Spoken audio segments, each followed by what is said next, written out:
안녕하세요. 반갑습니다. 주일 예배에 오신 모든 성도님들을 그리스도의 사랑 안에서 진심으로 환영합니다. 오늘 예배를 드리는 우리 모두 위에 하나님의 한결같은 은혜와 평강이 하늘로부터 풍성히 부어주시기를 간절히 바라고 기도합니다. 우리 예배를 시작하면서 주기도문을 찬양합니다. 우리의 예배 가운데 우리의 모든 삶과 인생의 걸음걸음마다 하나님의 나라가, 하나님의 뜻이, 하나님의 통치가 이루어 주시옵소서.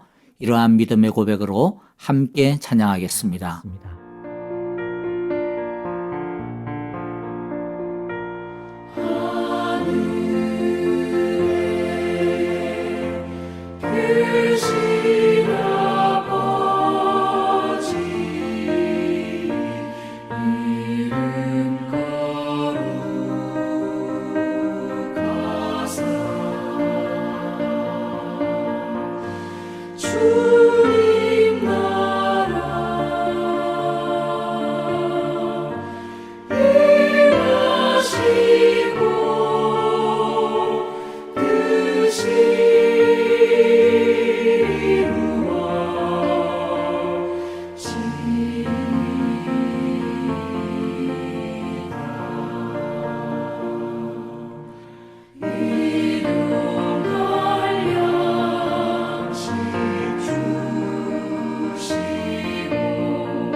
이제 우리 함께 전심으로 서로를 향하여 이 예배를 통해 부어주실 하나님의 사랑과 축복을 선포하겠습니다. 여호와께서 당신들에게 복을 주시고 당신들을 지켜주시며 여호와께서 당신들을 밝은 얼굴로 대하시고 당신들에게 은혜를 베푸시며 여호와께서 당신들을 고이 보시어서 당신들에게 평화를 주시기를 빕니다. 아멘. 이제 우리 다 함께 한 마음으로 합심으로 기도하겠습니다. 첫째, 우리의 예배가 하나님께 영광을 드리는 예배, 하나님의 은혜와 진리가 풍성하게 부어지는 성령 충만한 예배가 되게 하여 주옵소서라고 기도합시다. 둘째, 우리의 예배가 진실한 예배, 참된 예배가 되기를 원합니다라고 기도하시겠는데요. 특별히 한 주간 동안의 우리의 죄와 허물을 참회하는 기도를 드립시다. 예수님의 보혈로 씻어 주옵소서, 성령으로 새롭게 하옵소서라고 기도합니다. 셋째, 교회를 위하여 기도하실 때 하나님의 뜻과 소원을 이루는 교회, 또 가르치는 교회, 전파하는 교회, 치유하는 교회로 건강하게 세워지게 하소서라고 기도합시다. 마지막으로 지체들을 위하여 기도할 때 특별히 댁에서 호스피스 치료를 받고 계시는 박정은 집사님과 가족을 위해, 오랜 병상 중에 계시는 박윤경 전도사님의 강건함을 위해, 또 황순금 권사님 속기 염분 수치가 정상화될 수 있기를 위해 기도해 주시기고요. 그 외에도 김내정, 김현주, 노창덕 권사님과 이두상 집사님 그리고 김윤호를 위해 기도해 주시기를 바랍니다. 다 함께 한 마음으로 통성으로 기도하시겠습니다. 주의 날개 아래 주의 날개 아래 거하는 것, 주의 임재 안에 거하는 것, 나의 가장 큰 소망, 나의 가장 큰 은혜, 주와 함께 동행하는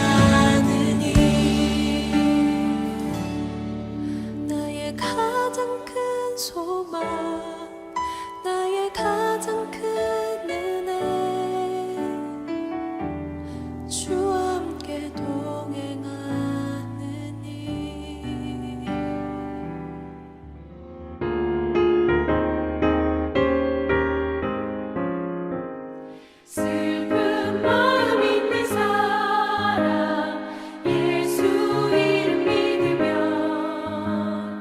영원토록 변함없는 기쁜 마음 얻으니 예수의 이름은 세상의 소망이요 예수의 이름은 천국의 기쁨일세. 거룩하신 주의 이름 너의 방패 삼으라. 환난 시험 당할 때에 주께 기도드려라. 예수의 이름은 세상의 소망이요 예수의 이름은 천국의 기쁨일세.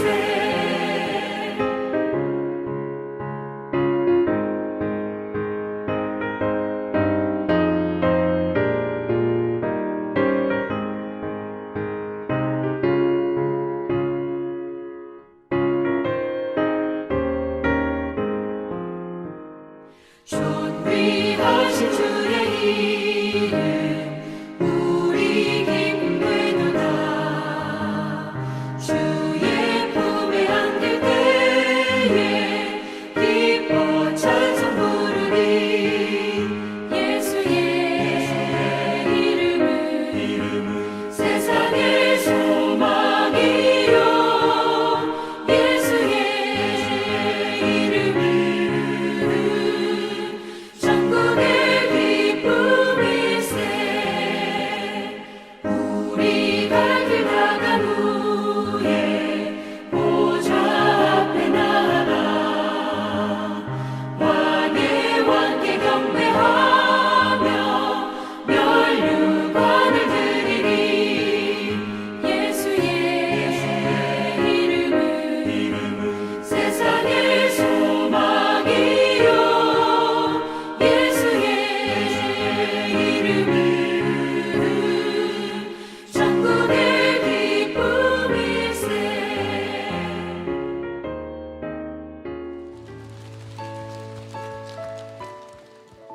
주님 모든 찬송을 주님께 올려드립니다. 찬송과 존귀 영광과 권능 부요와 지혜와 이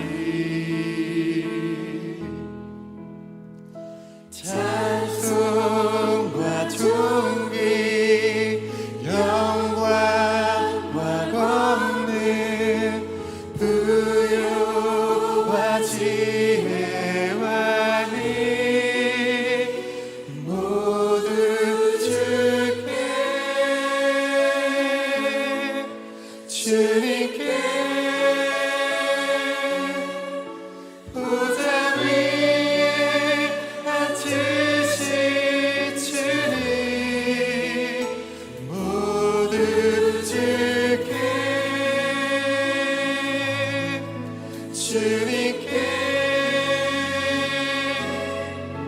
보좌 위에 앉으신 주님 예수님. 우리 주님께 다시 한 번 더 찬양합니다. 찬송과 존귀 영광과 권능 부요와 지혜와 이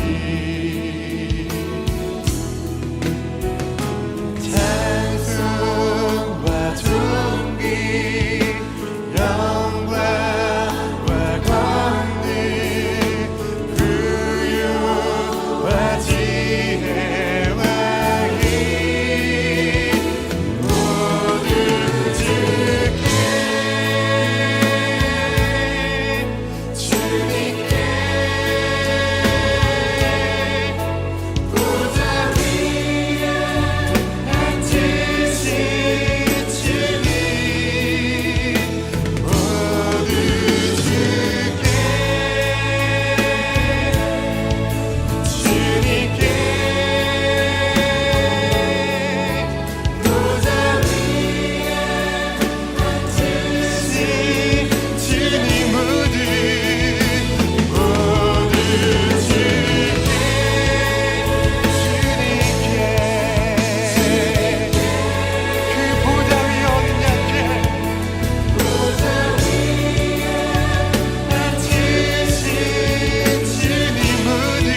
안녕하세요. 반갑습니다. 오늘도 참되고 진실된 예배를 하나님 앞에 올려드리기를 바라고요. 또 우리의 그러한 예배 가운데 영광 가운데 임하시는 우리 하나님을 경험하는 살아있는 예배가 되어지기를 간절히 기도하고 축복합니다. 교회 소식 몇 가지 나누겠습니다. 첫 번째는요, 임시공동회의 소집을 공고합니다. 일시는 10월 24일 주일입니다. 이번에는 1부 예배와 2부 예배, 각 예배 다음에 한 번씩 가지도록 하겠습니다.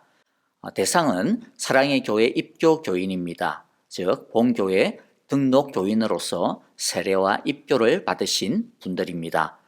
방식은 방금 말씀드린 대로 각 예배 후마다 투표를 한 후에 합산하여 발표할 것입니다.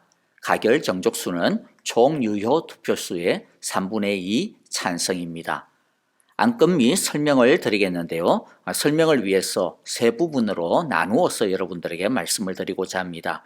첫째는 안건 내용을 말씀드리고, 두 번째는 통과되었을 시에 어떻게 이와 같은 것들이 적용이 되는지에 대해서, 누구에게 이 내용이 적용이 되는지에 대해 말씀드리고, 세 번째는 왜 이 시점에 내규를 수정하는가라고 하는 것에 대해 말씀을 드리고자 합니다. 첫째, 안건 내용은요, 내규 제18조를 수정하는 것입니다. 현재의 제18조는 모든 직원들의 실무정년은 만 65세로 하며 정년에 관한 나이 계산은 만이 되는 해당 년의 12월 말까지로 한다. 담임 목사의 경우 은퇴연금 지급연도에 맞춰 정년을 할 수 있다. 이렇게 되어 있는데 이것을 이렇게 수정하려고 합니다. 모든 직원들의 실무정년은 만 67세로 하며 나머지는 동일합니다.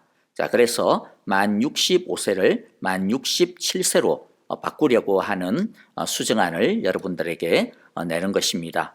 기준을 어떻게 정할까 몇 가지 고민과 아이디어들이 있었습니다. 원래는 현안에도 있듯이 은퇴연금 지급연도를 따르는 것을 많이 고려를 했는데 그렇게 되어지면 이해하는 데 있어서 혹여라도 혼선이 있을 수 있다라고 하는 의견들이 있었어요. 아예 그러면 67세로 고정을 하기로 최종적으로 결정을 했습니다. 또 67세로 정하더라도 아마 앞으로 10여 년 이상, 최장 한 20년까지는 사용하는 데 큰 어려움이 없으리라 그렇게 생각이 됩니다. 둘째, 수정될 시에 이 수정되어진 이 내규 조항이 언제부터 또 누구에게 적용되어지는가에 대해서 알려드리고자 합니다. 간단하게 정리해서 말씀을 드리면요. 현재 세워진 직분자들은 현재의 내규를 따르게 되고, 수정되어진 내규 조항의 적용은 수정된 이후에 세워지는 직분자들에게 적용이 된다라는 것입니다. 조금 보태어서 좀 더 설명을 드리면 대원칙은 불소급 원칙입니다.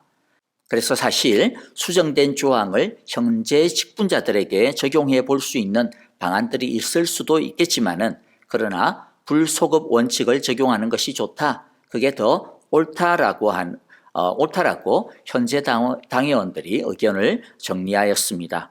따라서 수정되는 내규는 현재 재직들, 즉 현재 임직 받은 모든 중직자들, 휴무를 비롯하여서 실무장로, 실무권사, 실무안수집사에게 적용이 되지 않습니다.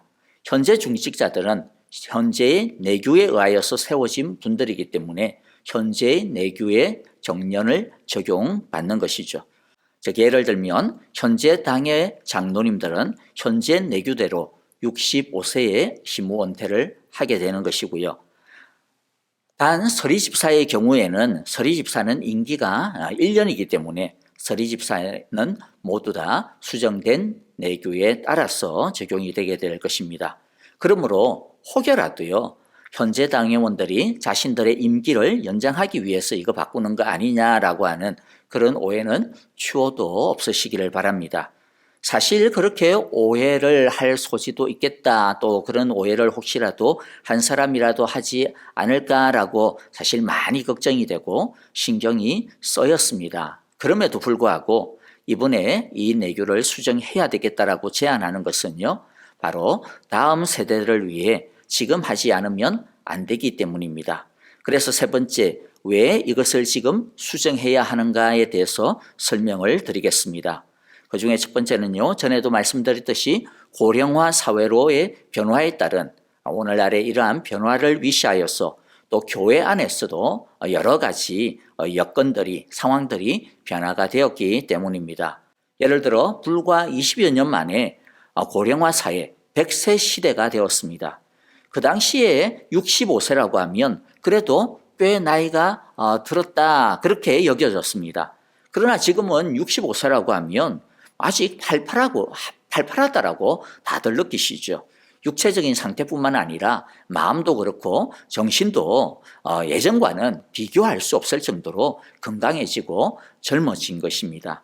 그리고 교회의 내적인 환경도 이전과는 완전히 달라졌습니다. 그래서 변화된 여건과 상황에 따라 이제 준비해야 되는 시점이라 판단한 것입니다. 그리고 왜 지금 이 시점에서 수정을 해야 하느냐, 두 번째 이유를 말씀드리면요. 두 번째는 이 조항의 수정은 현재를 위한 것이 아니라 다음 세대, 더 나아가서 다다음 세대를 위한 것이기 때문입니다. 아까도 말씀드렸듯이 지금 임기를 조정하면 현재 임직 중에 있는 분들은 여기에 해당이 되지 않죠. 불소급 원칙이 있기 때문이죠. 수정된 이후에 임직받은 사람에게 해당이 되게 됩니다. 그러니까 이 수정은 현재 있는 사람들을 위해 하는 것이 아니고 다음 사람들을 위해서 하는 것입니다. 지금 하지 않으면 다음에 세워지는 장로님들이 준비를 위해서 또 바꿔야 되겠죠. 그러면 그때부터 적용이 되느냐? 아닙니다. 그 다음에 세워지는 분들부터 적용이 되어지는 것이죠. 그러니까 사실상 어떻게 보면 한 템포 느려지게 되어지고 또 그만큼 급박하게 해야 하는 일들이 일어날 소지가 다분하게 되어지는 것입니다. 그래서 지금 준비를 해두어야만 다음에 세워지는 분들이 앞으로 7년이나 10년이나 그 이후에 적용을 받을 수 있는 것입니다. 사실 이것은 지금 당장 필요한 것은 아닐 수도 있습니다. 긴급한 것이 아니라고 느껴질 수도 있습니다. 현재 장로님들이야 사실 괜히 부담을 질 필요가 없는 것일 수도 있습니다. 짐을 짊어지지 않을 수도 있는 일이죠. 하지만 지금 이때를 놓치게 되어지면 다음 분들이 언젠가는 이것을 해결해야 되는, 바꿔야 되는 시점이 조만간 오게 되어집니다. 그때는 이 짐을 더 무겁게 짊어질 수밖에 없게 되어질 것입니다. 나중에는 아까도 말씀드렸듯이 이미 타이밍이 한 템포 늦어버리게 되어버렸거나 또 그러다 보니까 그만큼 무리하게 여러 조항들을 또 삽입하지 않으면 안 되는 상황에 놓일 수가 있게 되어지고 그것은 그만큼 교회의 어떤 안정과 또 평화를 갖다가 해치게 되어지는 소지를 만들 수 있게 되는 것입니다. 그래서 현재 장로님들이 자신들의 임기가 마무리되어가는 이 시점에서 교회의 미래와 안정을 위해 또 이 짐을 기꺼이 지고자 이 안건을 교회 앞에, 우리 성도님들 앞에 제안하는 것입니다. 그러므로 성도님들께서 넓은 이해를 해주시기를 바라고요. 또 이 일에 또 마음을 함께 모아주시기를 또한 부탁을 드립니다. 이상 안건에 대한 내용과 또 배경에 대한 설명들을 마치겠습니다. 한 가지 소식을 더 드리면요. 이제 11월 첫째 주일, 11월 7일 11시에 장로 임직 예배를 드리고자 합니다. 이날은 1부, 2부 예배 없이 11시 한 번만 예배를 드릴 예정입니다. 많은 기도 부탁을 드리고요. 한우들을 위해서 계속적인 기도를 부탁을 드립니다. 특별히 박윤경 전도사님을 위해서 기도해 주시고 또 댁에서 호스피스 치료를 받고 계시는 박정은 집사님과 가족을 위하여서 그리고 황순금 권사님 염분 수치가 속히 정상으로 회복되어질 수 있도록 기도해 주시기를 바랍니다. 이제 우리 함께 하나님의 말씀을 나누겠는데요. 그 전에 잠시 기도하겠습니다. 하나님 아버지, 오늘도 우리를 당신의 은혜의 자리 앞으로 불러주시니 감사합니다. 이제 우리가 하나님의 말씀을 대하고자 합니다. 선포되어지는 주님의 말씀에 우리의 마음을 드리게 하여 주시고 또 우리의 생각과 우리의 삶을 변화시켜 주시옵소서. 하나님의 이 말씀이 살아 역사하시는 운동력 있는 말씀이 되어질 수 있도록 믿음으로 모두 이 말씀 앞에 엎드리게 하여 주시옵소서. 하나님 아버지, 특별히 오늘 우리들이 교회의 중요한 광고들을 함께 나누었습니다. 교회의 미래 다음 세대들을 준비하는 이 일을 하나님 앞에 올려드립니다. 주님, 우리 온 성도님들께서 하나님께서 주시는 지혜와 마음 가운데 이 일을 우리 모두가 사랑으로 한 마음으로 처리할 수 있도록 주여 은혜를 베풀어 주시옵소서. 또 앞으로 장로 임직을 준비합니다. 하나님께서 세워질 두 일꾼을 축복하여 주시고 우리 온 성도님들도 한 마음으로 주님의 일꾼을 세우는 일에 섬기게 하여 주시옵소서. 하나님 아버지, 귀한 예물 주님께 바친 온 성도들 마음과 가정마다 이 한 주간도 함께하여 주셔서 일마다 기도의 제목들마다 응답하여 주시고 인도하시는 하나님의 손길을 경험하게 하여 주시옵소서. 우리의 마음과 우리의 영을 열어 주의 말씀을 보고 듣고자 하오니 성령 하나님, 우리를 인도하여 주옵소서. 예수님 이름으로 기도하옵나이다. 아멘. 이제 하나님의 말씀을 보겠습니다. 오늘 말씀은 시편 23편 4절의 첫 부분입니다. 그러나 이전과 동일하게 23편 전체를 함께 교독할 텐데, 자, 여러분들 23편은 이제 외우는 것이 좋겠죠. 외우는 것이 또 필요하다고 생각이 되어집니다. 그래서 우리 앞으로 한 몇 주 정도 더 남아 있지만은 그 사이 동안에 우리가 23편을 한번 다 완전하게 한번 외웠으면 좋겠습니다. 오늘은 이때까지 나누었던 은혜들을 한번 생각하시면서요, 1절부터 3절까지만 한번 외워보겠고요. 다음 주에 4절까지 또 외우도록 하겠습니다. 우리 1절부터 3절 한 절씩 한번 천천히 한번 외워보겠습니다. 여호와는 나의 목자시니 내게 부족함이 없으리로다. 그가 나를 푸른 초장에 누이시고 쉴만한 물가로 인도하시는 도다. 내 영혼을 소생시키시고 자기 이름을 위하여 의의 길로 인도하시는 도다. 아멘. 자, 우리 3절까지 외웠으니까 오늘은 4절부터 6절까지를 그냥 교독하도록 하겠습니다. 우리 천천히 외우는 그럼 자세로 4절 제가 먼저 읽고요. 6절까지 교독합니다. 내가 사망의 음침한 골짜기로 다닐지라도 해를 두려워하지 않을 것은 주께서 나와 함께 하심이라. 주의 지팡이와 막대기가 나를 안위하시나이다. 주께서 내 원수의 목전에서 내게 상을 차려주시고 기름을 내 머리에 부으셨으니 내 잔이 넘치나이다. 내 평생의 선하심과 인자하심이 반드시 나를 따르리니 내가 여호와의 집에 영원히 살리로다. 아멘. 자, 여러분들 우리가 읽었는데요. 다시 한번 4절을 보겠습니다. 내가 사망의 음침한 골짜기를 다닐지라도 해를 두려워하지 않을 것은 주께서 나와 함께 하심이라. 주의 지팡이와 막대기가 나를 안위하시나이다. 자, 여기서 중요한 포인트는요, 우리가 사망의 음침한 골짜기를 다닌다라는 것입니다. 우리 중 그런데 누가 사망의 음침한 골짜기를 다니고 싶겠습니까? 어느 누가 일부러 사망의 음침한 골짜기로 찾아가겠습니까?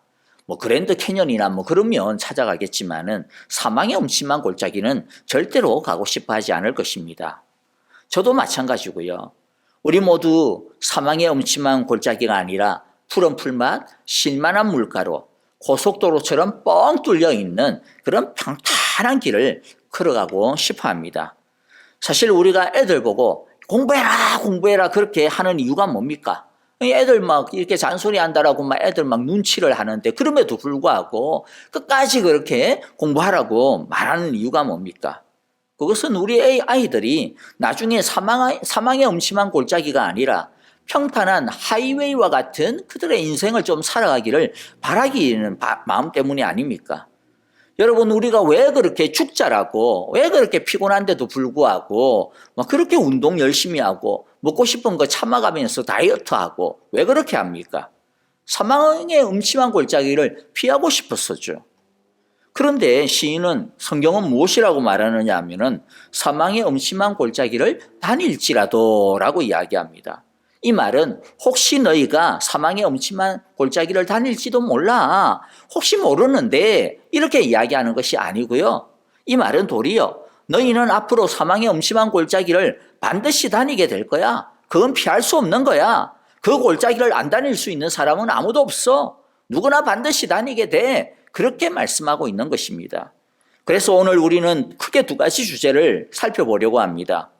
첫째는 우리가 어렸을 때부터 그렇게 죽으라고 사망의 엄침한 골짜기가 아니라 푸른 풀밭, 쉴만한 물가, 평탄하게 뻥 뚫린 고속도로를 다니기 위해서 노력하고 부단하게 애를 썼고 지금도 애를 쓰고 있는데 왜 우리에게는 사망의 엄침한 골짜기가 자주 찾아올까라고 하는 것과 또 둘째는 그렇다면 이 사망의 엄침한 골짜기 속에서 어떻게 살아날 수 있을까라고 하는 것을 다루려고 합니다.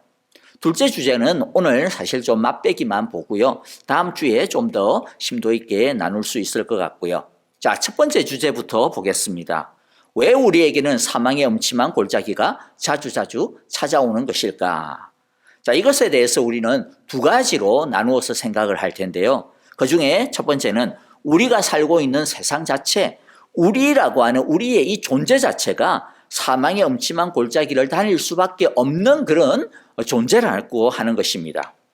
자, 여기서 말씀하시는 사망의 엄침한 골짜기, 죽음의 그림자가 드리운 이 골짜기라고 하는 이 땅이라고 하는 이미지는요, 성경에 사실 자주 등장하는 표현입니다.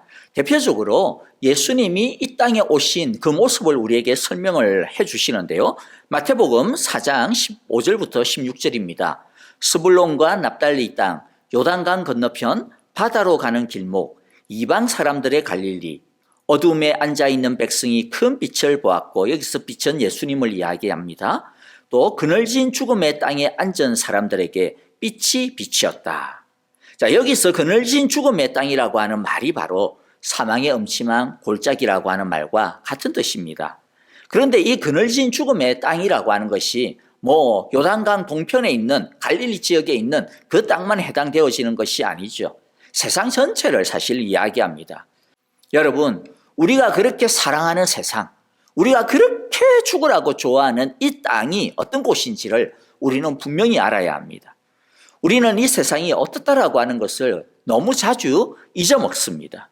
우리는 이 세상을 천국만큼이나 사랑하고 좋아하는 것 같아요. 아니, 천국보다도 더 좋아하는 것 같아요.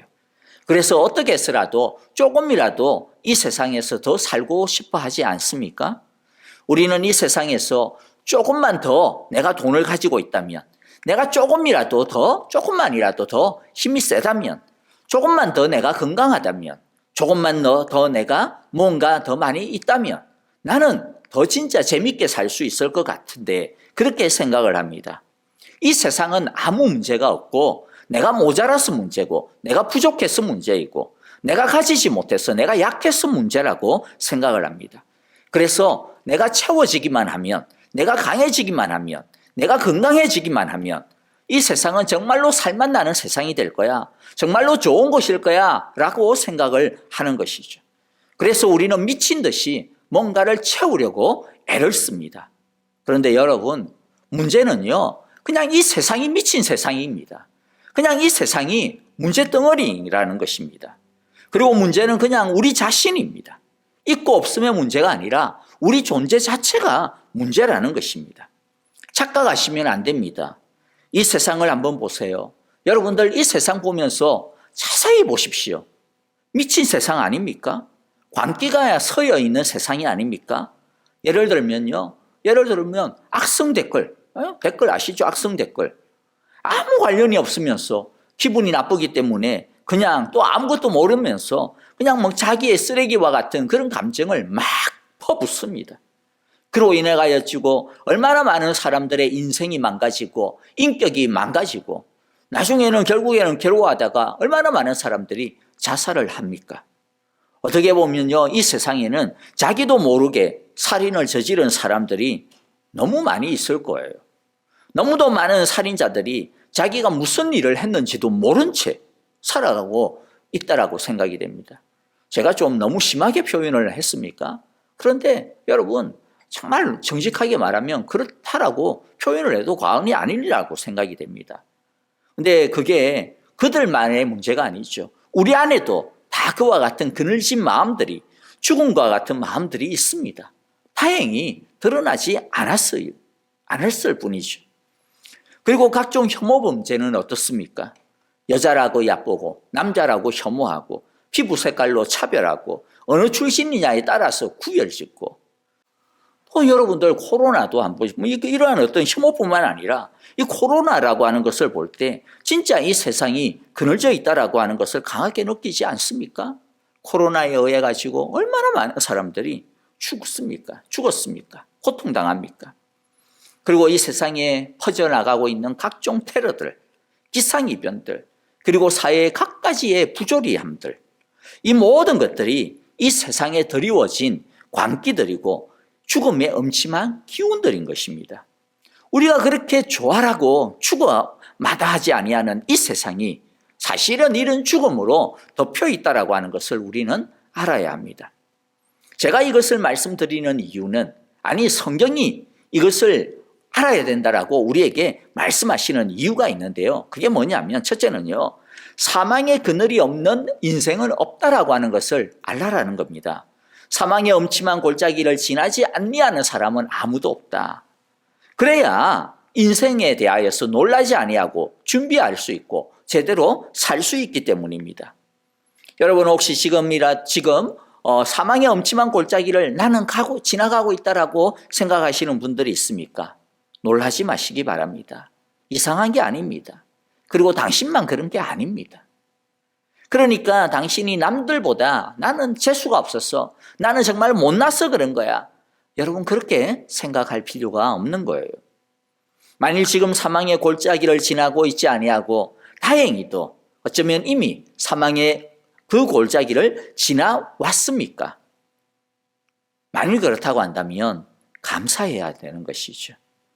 또 나는 아니야 라고 그렇게 또 그냥 안심해서도 안 됩니다. 왜냐하면 언젠가는 사망의 음침한 골짜기에 접어들 수 있다는 것을 알아야 합니다. 그래야 우리는 교만하지 아니하고 다 산 것처럼 살지 않고 준비하면서 살아가는 것이죠. 많은 사람들이 힘든 일을 당할 때 뭐라고 이야기합니까? 100의 99는요, Why me? 이렇게 이야기합니다. Why me? 왜 내가? 내가 그렇게 잘못한 것도 아닌데 왜 내가 이런 일을 당해야 하는데요? 하나님 왜 납니까? 그렇게 하나님에게 따집니다. 우리가 요즘 매일마다 욥기를 읽고 있는데요, 욥기를 읽어보면요, 욥도 마찬가지였어요. 욥이 계속 하나님께 따지는 게 무엇이냐면 Why me? 였습니다. 하나님, 내가 왜 이런 일을 당해야 합니까? 내가 이런 재난을 당할 만큼 내가 뭐 그렇게 큰 잘못을 했습니까? 하나님 지금 뭔가 실수하고 있는 거 아닙니까? 내가 아니라 다른 어떤 악인들이, 죄인들이 당해야 되는 거 아닙니까? 그게 지금 나한테 잘못 배달된 거 아닙니까? 그렇게 하나님에게 막 이야기합니다. 그런데 하나님의 답변이 뭡니까? 왜 너는 아닌데? 왜 너는 아니라고 생각하는데? 왜 너는 고난이 없어야 된다라고, 그게 옳다라고 생각을 하는데? 라는 것이죠. 여러분, 우리는 why me라고 따지지만은요, 사실 그건 잘못된 따짐입니다. 오히려 우리는 why not me라고 해야 돼요. 왜 나는 아닌데? 조금이라도 뭔가 지금 평안한 삶을 살고 있습니까? 그러면요, why not me예요. 왜 나는 사망의 음침한 골짜기에서 벗어났을까? 그래서 만일 사망의 골짜기가 아닌 삶을 살고 있다면 자기가 잘나서 그런 줄 착각하면 안 됩니다. 하나님께서 그 사망의 그늘진 삶을 피하게 해주신 것입니다. 그래서 자기가 잘난 줄 알고 자기만 알고 살면 안 됩니다. 하나님께서 왜 자기를 사망의 그늘진 그 어둠에서 벗어나게 하시고 피하게 하셨는지에 대해서 물어야 합니다. 그래서 우리는 사실 빚진 삶을 살고 있는 겁니다. 나는 다행이다. 나 이제 사망의 음침한 골짜기를 벗어났으니까 난 다행이다. 여러분, 그렇게 사는 것이 아니라 나는 지금 사망의 음침한 골짜기를 벗어났으니까 아직 사망의 음침한 골짜기에서 신음하고 있는 사람들을 도와줘야 되겠구나.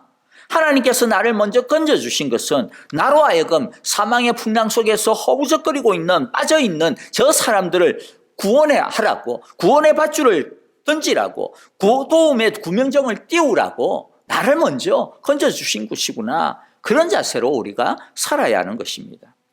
그러므로 여러분 기억합시다. 이 세상 자체가, 우리 인생 자체가 사망의 음침한 골짜기입니다. 두 번째는요, 너무 세상을 미친 듯이 사랑해서는 안 된다라고 하는 것을 하나님이 가르쳐 주시는 것입니다. 그렇게 너무 세상에 빠져 있고 세상을 사랑하게 되어지면 나중에 이 세상이 진짜 사망에 빠질 때가 오는데, 그때 또 우리 자신이 진짜 사망에 빠질 때가 오는데, 그런데 그때 이 세상을 미친 듯이 사랑한 사람, 자기 자신을 미친 듯이 사랑한 사람, 이 세상이 천국인 줄 알고 전부인 줄 알고 산 그런 사람은 세상이 망하고 육신의 죽음이 찾아오는 그때에 바로 이 세상과 함께, 육신과 함께 진짜 죽고 만다라는 것입니다. 반면에 이 세상이 무엇인지를 정확히 알고 세상의 이 사망의 엄침한 골짜기를 지나면서도 하나님의 뜻대로 지나가는 사람은 결국에는 하나님과 함께 영원히 살게 된다라고 가르쳐 주십니다. 말씀을 우리 볼게요. 요한일서 2장 17절에 보니까 이 세상도 사라지고 이 세상의 욕망도 사라지지만은 하나님의 뜻을 행하는 사람은 영원히 남습니다. 그러므로 우리는 사망의 엄침한 골짜기인 이 세상을 지나가고 있는 나그네라고 하는 것을 꼭 기억하며 살아가기를 바랍니다. 세상에 너무 푹 빠져서 세상을 너무 사랑하는 그런 미련한 삶이 되어지지 않기를 바랍니다. 자, 이때까지 우리가 살펴본 것은요, 모든 사람이 고통을 당할 수밖에 없는 보편적인 이유에 대한 것이었습니다. 그런데 또 다른 이유가 하나가 있습니다. 그것은 오직 하나님을 선한 목자로 삼는 양인 우리에게 해당이 되어지는 이유입니다. 그래서 우리가 사망의 엄침한 골짜기를 지날 수밖에 없는 두 번째 이유는요, 우리가 의의 길을 가기 때문에, 즉 하나님의 나라 안에서 올바른 질서를 회복하려는 삶을 살려고 하기 때문에 사망의 엄침한 골짜기를 지날 수밖에 없다라는 것입니다. 사실 4절과 3절은 연결이 되어져 있습니다. 3절이 무엇이었죠? 내 영혼을 소생시키시고 자기 이름을 위하여 의의 길로 인도하시는도다. 하나님이 의의 길로 인도하십니다. 그리고 우리는 그 의의 길을 따릅니다. 그런데 하나님의 의의 인도를 받아서 의의 길을 따라가는데 그 다음이 뭡니까? 그 다음이 4절이에요. 사망의 엄침한 골짜기를 다닐지라도. 자, 간단한 질문을 드리겠습니다. 하나님의 의의 길을 가면 만사형통할까요? 모두들 그렇게 기대하겠지만은 아닙니다. 왜냐하면 성경이 그것을 말하고 있기 때문입니다. 자, 디모데후서 1장 8절에 보니까 오직 하나님의 능력을 따라 복음과 함께 고난을 받으라 말씀합니다. 그런데 어떤 사람은 이 말씀을 듣고 또 이렇게 질문을 할 거예요. 목사님, 디모데후서는 목회서신 아닙니까? 그러니까 이건 목사님들이나 사역자들에게나 해당되어지는 것이지 평신도인 우리한테는 상관없는 거 아니에요? 이렇게 아주 또 참 똑똑해가지고 이렇게 질문을 던질 수 있을 거예요. 자, 그런데 이 구절은 그러면 또 어떻습니까? 누가복음 9장 23절입니다. 또 우리에게 이르시되 아무든지 나를 따라오려거든 자기를 부인하고 날마다 제 십자가를 지고 나를 따를 것이니라. 자, 누가 자기를 부인하고 날마다 제 십자가를 져야 한다라고 주님께서 말씀하시죠? 아무든지. 그러니까 예수님을 믿고자 하는 사람이라면 아무든지라는 거예요. 모두 이 말이죠. 즉 여러분이나 저나 예수님을 믿는 모든 사람들, 하나님을 자신의 선한 목자로 삼고자 하는 모든 사람들, 하나님의 자녀라고 한다면 누구든지 예외 없이 뭘 하게 될 것이다? 자기를 부인하고 십자가를 질 것이라고 말씀하고 있는 것입니다. 고난을 당한다라는 것이죠. 한 구절만 더 볼까요? 요한복음 15장 9절입니다. 너희가 세상에 속하였다면 세상이 너희를 자기 것으로 여겨 사랑할 것이다. 그러나 너희는 세상에 속하지 않았고 오히려 내가 너희를 세상에서 가려 뽑아냈으므로 세상이 너희를 미워하는 것이다. 즉 의의 어려움이 있다라는 것입니다.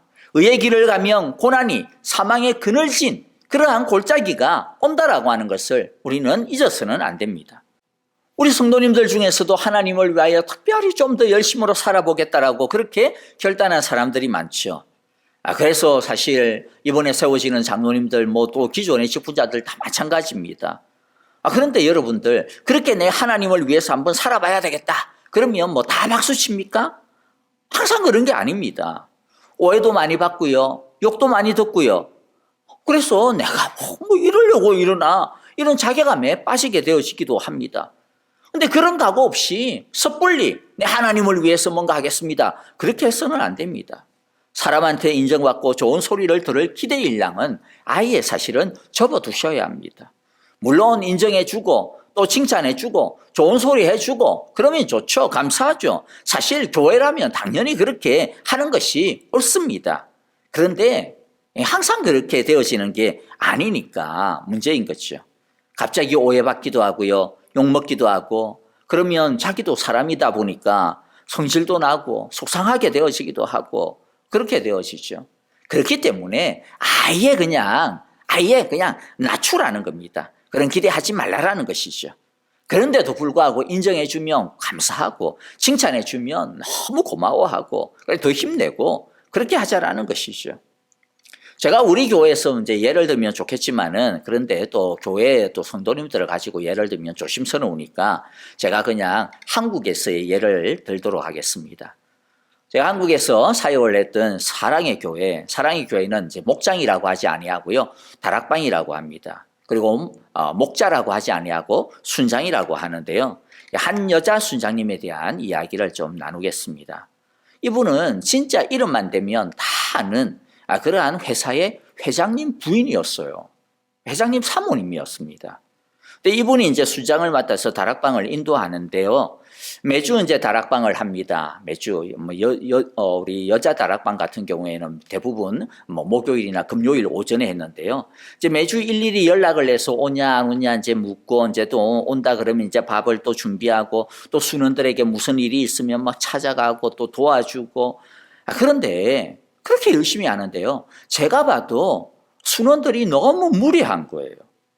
아침에 온다고 철떡같이 약속을 해놔놓고 그런데 또 말도 없이 안 나타나고 이건 아주 작은 것이고요.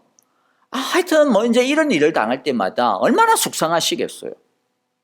자기 내가 뭐 하는 짓인가 싶기도 하고 그래서 제가 그분을 보면 너무 안타까워가지고 집사님, 순장님 좀 바꿔드릴까요? 아니면 그냥 좀 쉬시는 게 어떠세요? 좀 다음에 한번 할까요? 이번에 쉬고 그렇게 물으면 그분이 하는 말이 아닙니다, 목사님. 조금만 참아볼게요. 이번 한 번만 참아볼게요. 그러면서 그냥 꾸역꾸역 계속 하는 거예요. 근데 나중에 이제 이분이 이제 어떻게까지 했느냐면은 이 다락방이 하는 이제 이 아침에 보통 아까도 한 10시쯤 하면 아침에 9시나 이때쯤부터 아침에 그 순원집 아파트에 이제 찾아가는 거예요. 그러니까 띵동하고 이게 초인종 누르는 게 아니고 그냥 온지 안 온지도 모르게 그 순원의 그 현관문을 붙들고 한 5분이면 5분 이렇게 순원들 집집마다 기도하면서 다 도는 거예요. 축복을 하면서. 제가 그걸 보면서 내가 나라면 저렇게까지는 못하겠다. 그런 생각이 들더라고요. 여러분 그분이 왜 그렇게 합니까? 하나님의 의의 길로 나서지 않았다. 나 그렇게 하겠다라고 하지 않으면 그렇게 할 필요가 없죠. 그분은 오히려 그야말로 진짜 푸른 초장에서 사모님 나이샷 이러면서 소리 들으면서요. 얼마든지 그렇게 인생을 그렇게 즐기면서 살 수 있는 분이죠. 그런데도 불구하고 그 길마다 왜 그 길을 갑니까? 하나님이 부르시는 것 같아서 그러죠. 의의 길을 가려고. 그리고 그 의의 길을 가니까 이 세상에서 그런 일을 당하게 되는 겁니다. 의의 길을 안 갔다면 얼마든지 피할 수 있는 길인데도 불구하고 스스로 그 길을 가기 때문에 그와 같은 것을 당하는 거죠. 근데 여러분 이게 우리만의 것이 아니더라고요. 사실 이것은 예수님께서 먼저 그렇게 사신 삶입니다.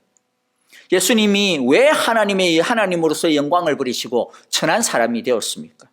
왜 예수님이 이 세상에 살면서 사람들로부터 공격당하고 무시당하고 조롱당하고 굶주리고 나중에는 침뱉음을 당하시고 가시관을 쓰시고 나중에는 대낮에 발가벗긴 상태로 십자가에 달려서 죽으시고 왜 그렇게 하셨습니까?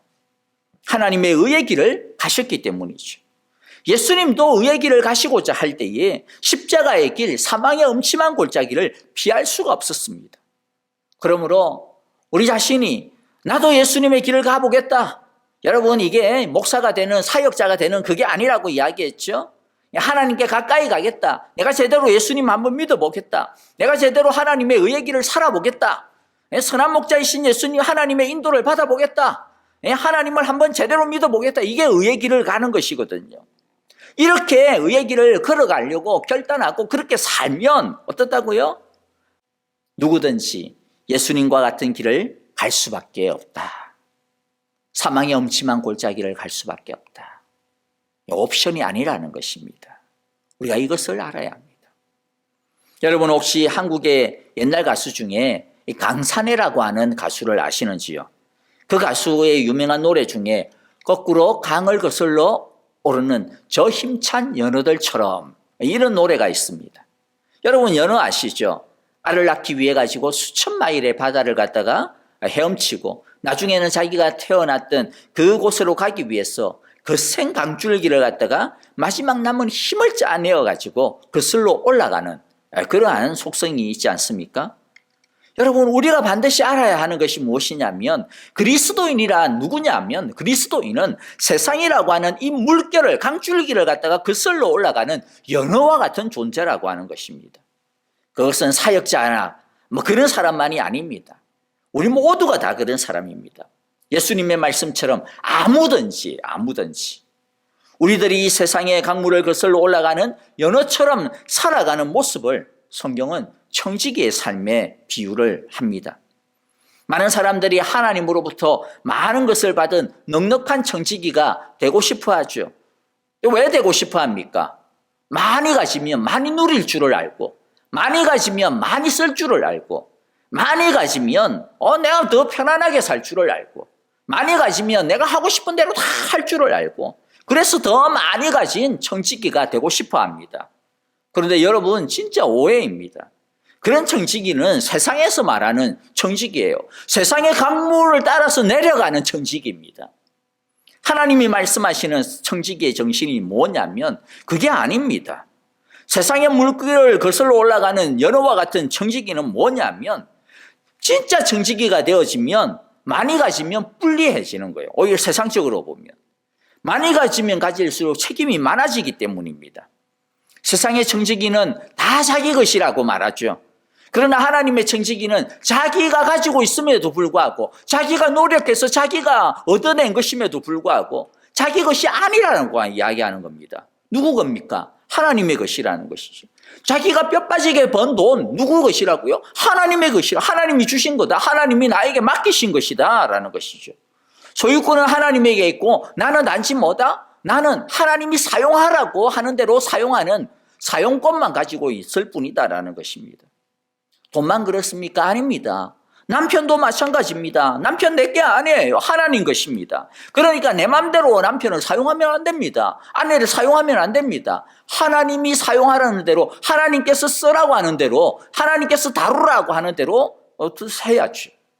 자식도 내 자식인데 내 자식이 아닌 거예요. 하나님의 자식인 거예요. 그래서 내가 시키는 대로 시키고 싶은 대로 시키면 안 됩니다. 내가 키우고 싶은 대로 키우면 안 된다라는 것이죠. 하나님이 이 아이에게 무엇을 원하시는지, 무엇을 시키기를 원하시는지, 어떤 아이로 자라기를 원하시는지 그 하나님의 답을 가지고 해야 된다라는 것입니다. 여러분, 내 맘대로 못하는 거 피곤합니다. 힘듭니다. 그래서 진짜 청지기가 되면 피곤한 거예요. 힘든 거예요. 내 것을 가지고도 내 맘대로 못하니까. 저는 우리 모든 성도님들이 진짜요 부자가 되기를 원해요. 그런데 여러분들, 그 부자가 되어지는 삶이 뭐라고요? 내 것 가지고도 내 것 마음대로 하지 아니하고 하나님이 하라는 대로 하시는 부자가 되기를 원하는 겁니다. 세상 사람들처럼 사고 싶은 대로 다 맘먹거나 다 사고, 아무 하고 싶은 대로 다 하고, 자자손손 다 물려주고, 그게 아니라는 거예요. 그렇게 쉽게 생각을 하면 안 됩니다. 물론 하나님이 우리에게 주신 것이니까 우리가 감사하게 참 그것을 귀하게 누리면서 진짜 풍성하게 사용할 수 있습니다. 그런데 항상 뭘요? 이 내게 아니다. 내 맘대로 살면 안 된다. 지 하나님의 허락받아야 된다. 바로 그것입니다. 이게 바로 세상의 물결을 거슬러 올라가는 연어와 같은 청지기의 삶인 것이죠. 꼭 기억하시기를 바랍니다. 그리스도인은 거꾸로 강물을 거슬러 올라가는 연어와 같은 사람들입니다. 그렇게 세상이라고 하는 강물을 거슬러 올라가야 연어가 알을 낳듯이 그렇게 살 때에 그리스도인은 성장이라고 하는 알을 낳습니다. 축복이라고 하는 열매를 맺게 되는 것입니다. 이제 오늘의 두 번째 큰 주제, 그러면 우리는 어떻게 사망의 엄침한 골짜기를 지날 수 있는가에 대해서 알아보도록 하겠습니다. 방금 살펴보았듯이 세상을 거슬러 올라가는 의의 길을 살아가는 사람들에게는 어려움이 있습니다. 그런데 오늘 본문을 보니까 어려움에도 불구하고 이 사망의 두려움에도 불구하고 해를 두려워하지 아니한다라고 그렇게 4절에서 고백하고 있죠. 근데 이 4절 앞부분에 있는 이 짧은 구절, 해를 두려워하지 아니한다라고 하는 것에는 두 가지 내용이 있어요. 하나는 해가 있다라는 것이죠. 해가 없어진다라는 것이 아니라 해가 있다. 여기서 해는 고난을 이야기합니다. 이것에 대해서는 이미 우리가 앞에서 살펴보았죠. 두 번째는 뭐죠? 해가 있지만은 두려워하지 아니한다라는 것입니다. 그러면 왜 해가 있음에도 불구하고 두려워하지 아니하고 왜 해가 있음에도 불구하고 의의 길을 계속 갑니까? 왜냐하면 하나님이 함께 하시기 때문입니다. 앞의 구절을 따르면 선한 목자이신 하나님이 인도하시기 때문에, 하나님이 의의 길로 인도해 주시기 때문에, 하나님이 우리를 소생시켜 주시기 때문에, 하나님이 우리를 지휘하시기 때문이라는 것입니다. 그래서 주님이 무엇이라고 우리에게 말씀을 해 주셨느냐, 약속을 해 주셨느냐? 요한복음 16장 33절이에요. 내가 이것을 너희에게 말하는 것은 너희가 내 안에서 평화를 얻게 하려는 것이다. 너희는 세상에서 환난을 당할 것이다. 해를 당할 것이다 라는 거죠. 그러나 용기를 내어라. 왜냐하면 내가 세상을 이미 이겼기 때문이다. 여러분, 이것이 바로 우리 신앙의 선언입니다. 기독교는 징징대는 종교가 아닙니다. 위로만 바라는, 위로만 해주는 그런 종교가 아닙니다. 전쟁을 하는 종교예요. 의의 싸움을 살라고 그렇게 독려하는 종교입니다. 그런데 우리 힘으로 싸우는 것이 아니죠. 우리 힘으로는 그렇게 할 수도 없습니다. 이기지 못합니다. 오직 여호와를 의지할 때 이길 수가 있습니다. 그리고 여호와를 의지하여서 싸우고 여호와를 의지하여서 이기고 이것을 통하여서 우리에게 뭐가 오느냐면 성장이 찾아오는 거예요. 시편 119편 71절에 보니까 고난당한 것이 내게는 오히려 유익하게 되었습니다. 왜냐하면 그 고난 때문에 나는 주님의 율례를 배웠습니다. 즉 이 고난을 통하여서 시인이 뭐라고 이야기해요? 내 삶이 한 단계 업그레이드 되었다라는 거예요. 내 삶이 한 단계 더 높아졌다라는 것입니다. 내가 다른 사람이 되었다라는 거예요. 율례란 뭐냐면 내가 어떤 존재인지, 하나님이 누구인지, 내가 하나님을 어떻게 의지해야 되는지 그런 하나님의 이 법칙을 알게 되었다라는 말입니다. 여러분, 믿음의 사람 해를 당합니다. 피할 수 있으면 피하는 게 좋죠. 그러나 피할 수 없는 일들이 있습니다. 그때 어떻게 살아남습니까? 오직 하나입니다. 선한 목자이신 하나님을 철저하게 의지하는 것입니다. 그런데 여러분, 이게 분명함에도 불구하고 오늘날 너무나도 많은 크리스찬들이 제대로 기도를 하지 않아요. 제대로 하나님을 의지하지 않습니다. 어떤 경우에는 너무 편해서 기도를 하지 않아요. 너무 편해서 하나님을 의지할 필요가 없다라고 이야기합니다. 또 어떤 경우에는요, 너무 힘들어서 기도할 힘이 없다라고 이야기해요. 너무 힘들어서 기도할 시간이 없다라고 이야기해요. 너무 힘들어서 지금 뭐 바빠가지고 안 된다라고 이야기합니다. 그러면서 세상에서 막 바쁘게 돌아다니죠. 그러면 도대체 언제 기도합니까? 여러분, 이게 그냥 웃긴 일이 아니에요. 이거 진짜 심각한 거예요.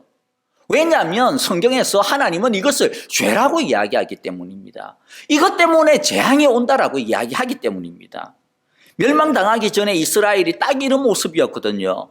예레미야 2장 6절에 보니까 이집트 땅에서 우리를 이끌고 올라오신 분, 광야에서 우리를 인도하신 분, 그 황량하고 구덩이가 많은 땅에서 죽음의 그림자가 짙은 그 메마른 땅에서 어느 누구도 지나다니지 않고 어느 누구도 살지 않는 그 땅에서 우리를 인도하신 주님은 어디에 계십니까? 하고 묻지도 않구나 이야기하죠.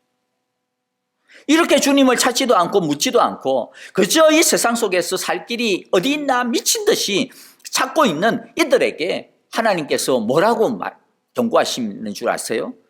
2장 17절이에요. 주 너의 하나님이 길을 인도하여 주는데도 불구하고 그 하나님을 찾지도 아니하고 도리어 그 하나님을 떠났으니까 그 다음 뭐라고요? 너 스스로 이런 재앙을 자청한 것이 아니냐. 재앙은 딴 데 있는 게 아닙니다. 재앙은 하나님을 버리고 하나님의 인도를 거부하고 자기 힘으로 살려고 할 때 그게 바로 재앙이에요. 하나님의 인도를 거부하고 세상에 따라서 살려고 세상에 떠밀려 살아가는 대로 그냥 흘러가는 대로 사는 그게 뭐냐? 그렇게 살면 우리는 오히려 더 편안하다고 생각하는데 그게 오히려 재앙이라고 이야기합니다. 여러분 말씀을 마무리하겠습니다. 우리는 사망의 엄침한 골짜기를 다닐 수밖에 없습니다. 이 세상이 우리 인간이라고 하는 존재가 원래 사망이기 때문입니다. 그래서 너무 세상을 좋아하지 말아야 합니다. 세상이 망할 때 함께 망하게 되기 때문입니다. 우리가 하나님의 의의 길을 갈 때 우리는 고난을 당할 수밖에 없습니다. 예수님도 고난을 당하셨기 때문입니다. 그러나 하나님이 함께 계심으로 우리는 해를 두려워할 필요가 없습니다. 우리가 해야 될 일이 무엇이었습니까? 두 가지예요. 하나는요, 이 세상에서 싸우는 것이고요. 또 하나는 싸우면서 기도하는 것입니다. 이스라엘이 홍해를 건넜죠. 그리고 이집트를 나와가지고 광야에서 들어왔습니다. 광야에서 그들이 첫 번째 싸움을 하게 되는데요. 아말렉이라고 하는 사람들과 싸웁니다. 아말렉이 이스라엘을 죽음의 골짜기로 몰아넣습니다. 그런데 그때 이스라엘에게 승리를 가져다 준 것이 뭐냐면은 하나는 여호수아가 나가서 싸운 거예요. 그런데 그것만이 아닙니다. 그게 중요한 것이 아니었습니다. 여호수아가 나가서 싸우는데 그 싸움을, 그 여호수아의 싸움을 결정짓는 것이 다른 데 있었어요. 그게 무엇이었습니까? 모세의 기도였습니다. 모세의 기도 손이 올라가면 여호수아가 이겼습니다. 모세의 기도 손이 내려오면 여호수아가 밀리고 패했습니다. 즉 우리가 이 세상에서 열심히 싸우는 것 반드시 있어야 해요. 여호수아가 나가서 싸운 것처럼 반드시 있어야 해요. 중요해요. 그런데 그 열심의 승리를 가져다 주는 결정적인 요소는 우리의 힘이 아니에요. 우리의 칼이 아니에요. 우리의 의지가 아니에요. 무엇이었습니까? 보이지 아니하는 기도의 힘이라는 것입니다. 기도하는 무릎이라는 거예요. 기도의 두 팔이라는 것입니다. 그래서 기도는요, 주일에 그냥 교회 와가지고 또는 아니면 뭐 일주일에 한 번 뭐 교회 와가지고 그때 시간에만 기도하는 것으로 절대로 충분하지 않습니다. 또는 아니면 뭐 굿모닝 워십 그 시간에 드리는 기도만으로 충분하지 않습니다. 진짜 기도가 필요한 곳은 어딜까요? 진짜 기도가 필요한 것은요, 사망의 음침한 골짜기 속입니다. 그 사망의 음침한 골짜기 속이 어디입니까? 세상 속이잖아요. 우리가 살아가고 있는 세상 속, 우리가 열심히 일하고 있는 그 직장 속, 우리가 열심히 돈 벌고 있는 그 세상 속, 거기가 바로 사망의 음침한 골짜기예요. 이 세상 속에서 어떻게 해서든지 이 세상의 물결에 순응하지 아니하고 이 세상을 거꾸로 거슬러 올라가면서 살아갈까? 그렇게 생각하면서 열심히 역류하며 헤엄치고 살아가고 있는 이 세상의 물결 한가운데서 우리는 진짜 기도해야 됩니다. 거기가 진짜 기도해야 될 자리예요. 그런데 많은 경우 보면 거기서는 정작 기도를 안 해요. 거기서는 그냥 급해가지고 세상에서 막 어떻게든 막 하기 급하죠. 그런데 진짜 기도가 필요한 곳, 진짜 기도를 해야 되는 곳은 바로 그 자리입니다. 여러분, 우리는 계속 걸어가야 합니다. 중요한 것은요, 주저하지 아니하고 비록 천천히 가더라도 계속 가는 것에 있습니다. 물론 다 집어치우고 싶어지죠. 주저앉고 싶어지죠. 내가 뭐 이러려고 사나 뭐 이런 생각이 들죠. 그러나 계속 걸어가야 합니다.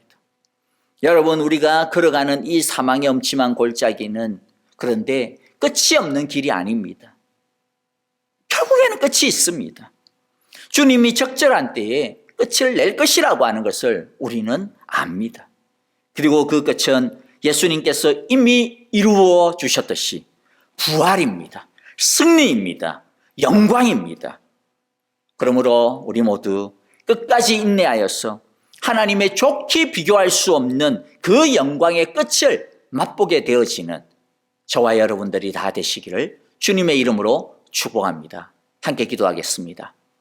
하나님 아버지, 우리로 하여금 사망의 음침한 골짜기를 다닐지라도 해를 두려워하지 아니하고 이 고난에 굴하지 아니하고 좋게 비교할 수 없는 하나님의 그 부활의 영광을, 그 승리의 영광을 바라보며 끝까지 달려갈 수 있도록 오늘도 주의 말씀으로 우리를 격려하여 주시고 소망을 주시고 힘을 주시니 감사합니다.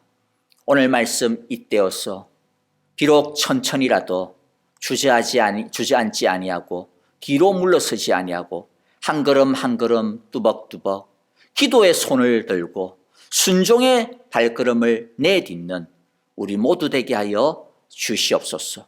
그리하여 하나님과 함께 하나님의 의의 열매를 가득 맺어가는 귀하고 복된 축복의 온 성도들이 될 수 있도록 인도하시며 함께하여 주시옵소서.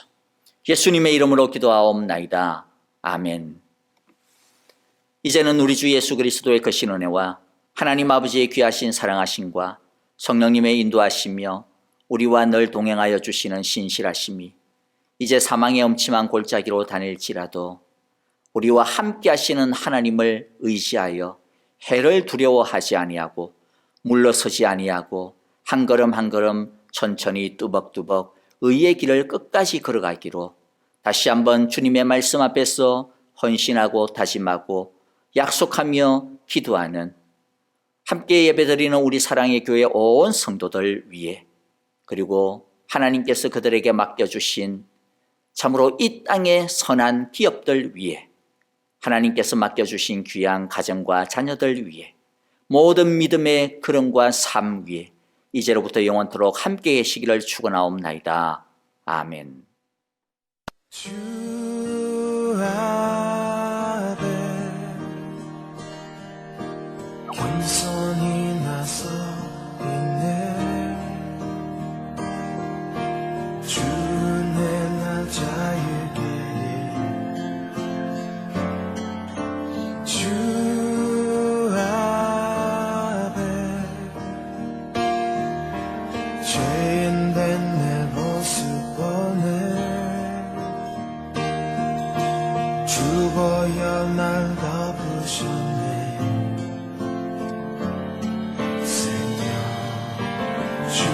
주신 그 놀라운 이세로 가장 크신 사랑 주 내게 주셨네.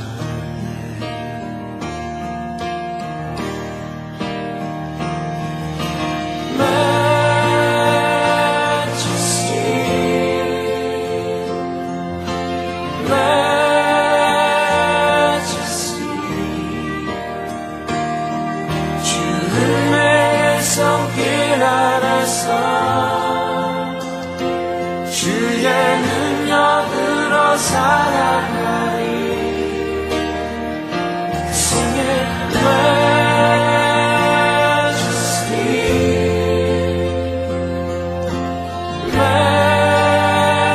majesty. 주 영광의 임재 안에서 주의 사랑으로 변화되리. 주 앞에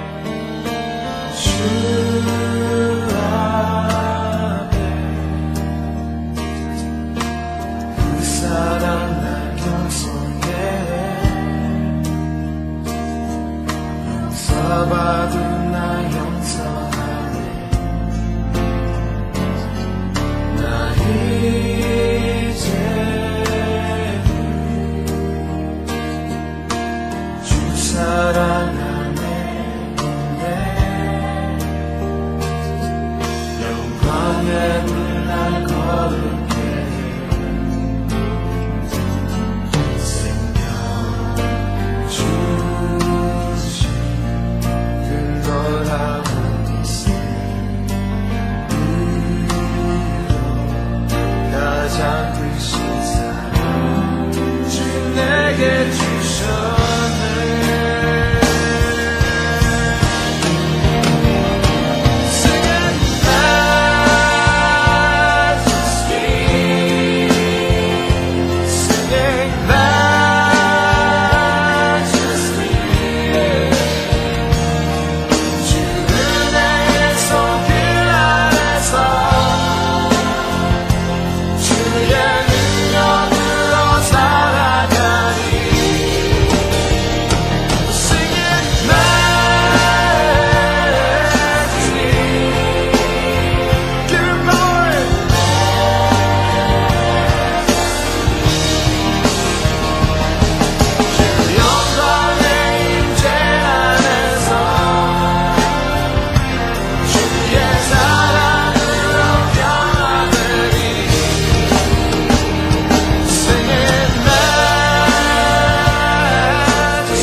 주는 내게서 피난했어. 주의 능력으로 살아가